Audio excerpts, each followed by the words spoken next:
के बाद मैं काम कर रहा था अपना 3 बजे के करीब मैंने टेक्स्ट मैसेज देखा। हसन असलम शाद एक वकील हैं, पार्टनर हैं एक लॉ फर्म में ओमान में। उनका मुझे टेक्स्ट था कि मुझे ये अरशद शरीफ की खबर क्या है, मतलब is this true. So I had no information और मैंने पूछा कि क्या है। मेरे ज़हन में था कि अरशद शरीफ में वापस आ रहा है, शायद दोबारा गिरफ्तार हो गए होंगे, बिकॉज मुझे पता था सॉरी कि उन्होंने एक पिटिशन डाली हुई थी 27 अक्टूबर में लगनी थी इस्लामाबाद हाई कोर्ट में, ताकि उनको बेल मिले ट्रांजिटरी, और वो वापस आना चाहते थे।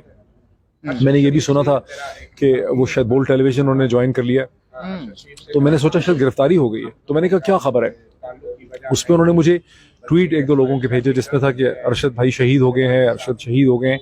I was shock. उसमें मेहर बुखारी का ट्वीट था। मैंने जब वो थ्रेड देखे, थ्रेड में गया ट्विटर पे, तो मैंने वहां देखा कि ना सिर्फ मेहर बुखारी का ट्वीट था, बल्कि वहाँ का इमरान रियाज खान का ट्वीट था।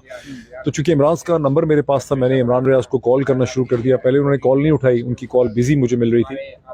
कुछ मिनट के बाद मेरी इमरान रियाज से बात हो गई और बड़े रोते रोते उन्होंने मुझे कहा कि मोहित भाई ये बात सही है कि उनको गोली लग गई है, स्नाइपर फायर है। मैंने कहा कैसे पता चला है? तो मैंने कहा कोई बंदा उनके साथ था, उससे पता चला है। उसने यहाँ पे कॉल किया है कि उनको गोली लगी है और उसकी मुझे पता चला डेथ है। तो हम दोनों रोने लग गए, धाड़े मार मार के, मतलब कुछ कंट्रोल नहीं हो रहा था। तो मैंने कहा कि यार आई होप कि ये गलत होगा, may be he is injured, जख्मी हुआ। उसने कहा मैं भी यही दुआ कर रहा हूँ, मैं निकल रहा हूँ, I am coming to Islamabad, और अल्लाह करे कि मैं भी यही दुआ करता हूँ कि जख्मी हुआ हो, जिंदा हो, उसकी खबर मिले। फिर यही हमारी बात हुई। उसके बाद जब मुझे पता चला तो मैं ट्विटर पे गया, तो मैंने देखा बहुत से लोग कंफर्म कर रहे थे। इतने में मैंने ये सोच के, चूंकि बैरिस्टर शुएब रज़ाक उनके वकील थे, मुझे पता था, उन्हीं से मुझे पता चला था कि 27 को उनकी यहाँ एक एप्लीकेशन लगी है। तो मैंने उस वक्त सुबह के कुछ 3:30 बजे के टाइम पे मैंने फिर देखा, मैंने बैरिस्टर शुएब को कॉल किया।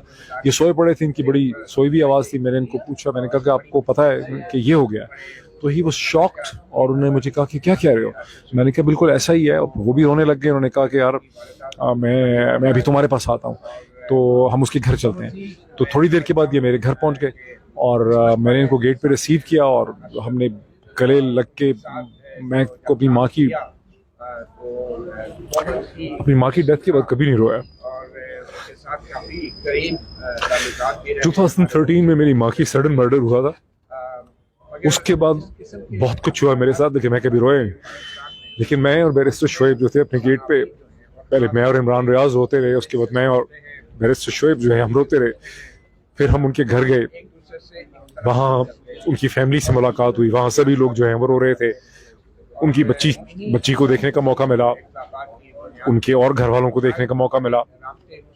अनबिलीवेबल और अनबिलीवेबल, मतलब नाकाबिल यकीन लगा कि ये चीज़ हो गई। मतलब ऐसा लगता था कि अभी कोई फ़ोन आएगा, वो कहेगा कि नहीं वो ज़ख्मी हुए हैं। ऐसा नहीं हुआ। लेकिन उनकी मदर को देखा, बहुत ही वो कंट्रोल में थी। उन्होंने कहा कि बेटो, वहाँ शहर आफरीदी भी थे, वहाँ बहुत से लोग थे मीडिया के, और शेल शॉक्ड। और उनकी वालिदा जो थी वो मसलसल कह रही थी कि मैंने तो उसको इसलिए जाने दिया था कि मैं समझती थी कि उसकी ज़िंदगी महफूज होगी, उसको यहाँ ख़तरा था।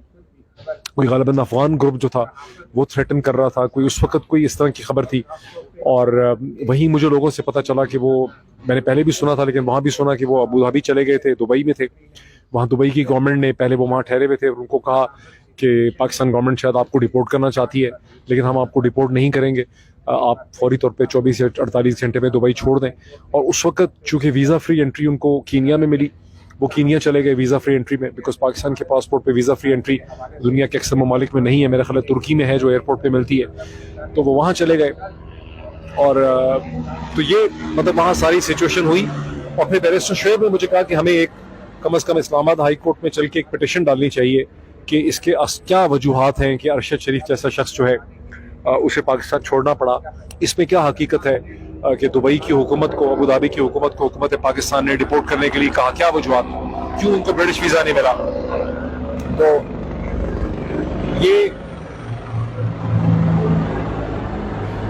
तो यही मकसद है जिसमें चीफ जस्टिस ऑनरेबल अतर मिनल्ला के सामने हम पेश हुए।